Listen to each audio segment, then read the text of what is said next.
Chào tất cả mọi người. Hôm nay mình đi thử việc các bạn ạ. Mình cũng tới đây hơn 30 phút rồi. Đấy. Ở đây thì họ làm cái ruộng rất là to các bạn. Đây là ao chứ. Ao này rất là dài này.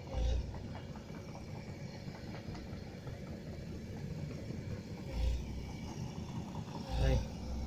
Hôm nay thì mình sẽ vào thử con máy cẩu này này. Nhưng mà mình đến thì nó bị tuột xích, bây giờ đang lắp rất là khó luôn các bạn nhé.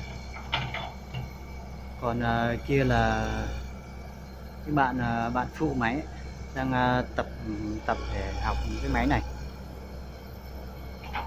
Bây giờ bạn ấy đang lắp. Làm cái việc này thì rất là vất vả luôn các bạn.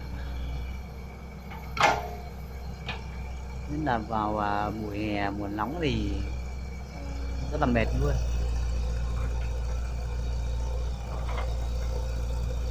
Và trục xích này là một cái mà rất là khó lắp.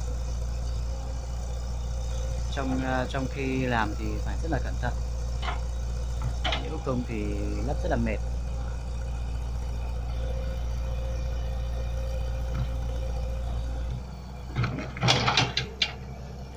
Ở chỗ này thì chắc là cũng làm hơn 30 ngày gì đấy rồi.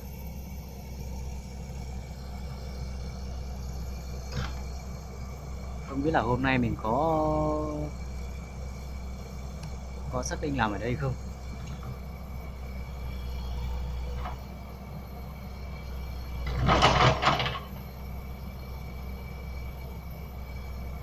Xích nó đang rất là khó vào này.